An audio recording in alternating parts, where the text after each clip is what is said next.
Assalamualaikum warahmatullahi wabarakatuh. Segala puji hanya milik Allahu Robbi. Segala zat yang maha ghafur, zat yang maha syukur, yang telah memberikan beribu-ribu nikmat yang tidak terukur, nikmat hikmat, nikmat Islam, sampai nikmat sehat walafiat, sehingga kita bisa berkumpul di tempat yang insya Allah diberkahi Allah Subhanahu wa Ta'ala. Seandainya lautan yang ada di muka bumi ini Allah jadikan sebagai tinta, lalu pepohonan-pepohonan Allah jadikan pena, dan dedaunan-dedaunan Allah jadikan kertas, niscaya ia tak akan cukup untuk menuliskan nikmat-nikmat yang Allah berikan kepada kita. Salawat serta salam semoga tercurah limpahkan kepada Nabi akhirul zaman, seorang nabi yang lahirnya saja membuat goncang alam semesta, membuat heboh para malaikat Allah Subhanahu wa Ta'ala, yang kalau bukan karenanya tidak akan Allah ciptakan alam semesta ini. Siapakah dia? Tidak lain dan tidak bukan, yaitu Nabi Muhammad SAW. Wa ma ubarri'u nafsi, inna nafsa lamaratun bisu'i illa ma rahima rabbi, inna rabbi ghafurur rahim. Dan aku tidak menyatakan diriku bebas dari kesalahan, karena sesungguhnya nafsu itu selalu mendorong kepada kejahatan, kecuali nafsu yang diberi rahmat oleh Tuhanku. Sesungguhnya Tuhanku Maha Pengampun dan Maha Penyayang. Puasa di bulan Ramadan disebut juga sebagai perang melawan hawa nafsu. Peperangan melawan hawa nafsu dianggap amat berat, bahkan lebih berat daripada perang melawan musuh. Dalam sebuah riwayat disebutkan bahwa perang Badar di zaman Rasulullah amat berat, tapi juga riwayat itu pula disebutkan oleh Nabi bahwa masih ada peperangan yang lebih berat lagi bagi kaum muslimin setelah perang Badar, ialah perang melawan hawa nafsu.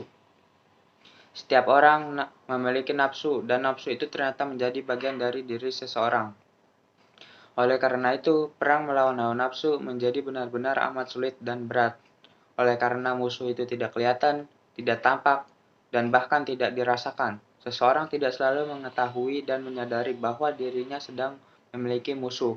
Oleh karena itu, apa yang sebenarnya dianggap musuh sebagai dirinya sendiri, akunya, dan menjadi kepentingannya. Posisi nafsu yang demikian itu menjadikan antara dirinya yang sebenarnya dan musuhnya menjadi tidak jelas. Seseorang merasa berjuang untuk membela dan menyelamatkan dirinya sendiri, ternyata perbuatannya itu justru mencelakakannya. Sebaliknya, orang lain yang mengingatkan atas kesalahannya dianggap sebagai musuh. Jika seseorang tidak mampu melawan hawa nafsu, maka sesuatu yang benar dikatakan keliru dan sesuatu yang salah dianggap benar. Nafsu yang dimaksud ini adalah dorongan dari dalam diri seseorang. Dorongan itu bermacam-macam. Misalnya, didorong agar semakin dihargai oleh orang lain, semakin kaya raya, semakin berpangkat atau memiliki jabatan tinggi, semakin menang dari orang lain, atau semakin hebat dalam berbagai hal. Dorongan itu kadang tidak terkendali, bahkan keputusan akalnya sendiri saja tidak diikuti. Akalnya mengatakan tidak, tapi nafsunya mendorong terus hingga apa yang diinginkan itu tercapai. Seseorang yang terlalu mengikuti hawa nafsu akan berakhir dengan merugi dan bahkan celaka. Artinya, tatkala hawa nafsu sudah menjadi sesuatu yang harus diikuti, maka yang bersangkutan telah mengalami kekalahan. Tentu mereka tidak merasakan bahwa dirinya sedang kalah perang, yaitu perang dengan dirinya sendiri. Akalnya berusaha untuk memberikan pertimbangan, tetapi nafsunya tidak berhasil dikendalikan.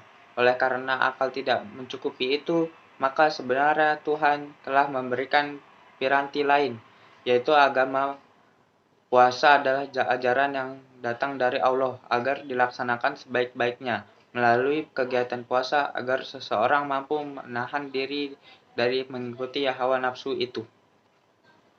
Dalam kehidupan sehari-hari, orang yang tidak mampu mengendalikan dirinya sendiri itu bisa kita temukan pada setiap saat, dan bahkan juga termasuk ada pada diri kita sendiri.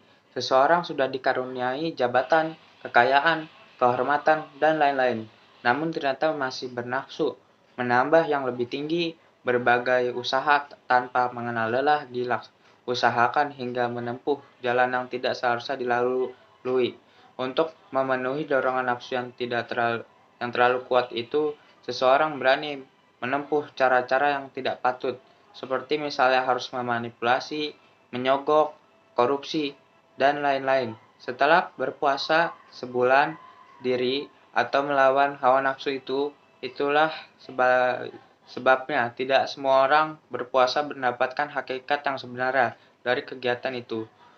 Kecuali sebagaimana disebutkan dalam hadis Nabi, ialah lapar dan dahaga belaka. Mereka itu sukses, tidak makan dan minum, dan segala yang membatalkan puasanya.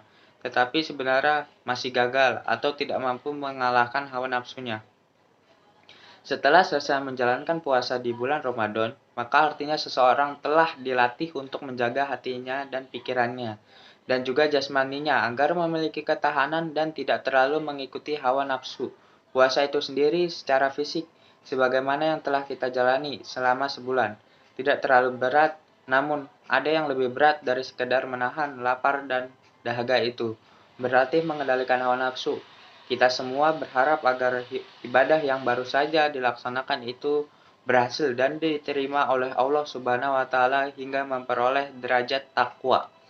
Sebagai seorang yang bertakwa, seharusnya mampu mengendalikan diri tatkala harus menghadapi berbagai tantangan dan atau problem yang selalu datang. Seseorang disebut mampu mengendalikan diri manakala menghadapi masalah atau tantangan tidak tampak emosional, tidak berpikir subjektif, dan irasional. Selain itu, seseorang disebut mampu mengendalikan diri ketika bisa melihat antara benar dan atau salah, dan bahkan bukan hanya menang atau kalah, namun kemampuan mengendalikan diri ternyata bukan pekerjaan mudah. Sebaliknya adalah amat berat, bahkan melebihi perang fisik, maka harus dilatih melalui ibadah puasa. Wallahu alam. Terakhir, saya ingatkan, mari kita kembalikan pada diri kita dan berserah pada Tuhan dengan berdoa. Sekian yang dapat saya sampaikan. Mohon maaf atas segala kekurangannya. Wassalamualaikum warahmatullahi wabarakatuh.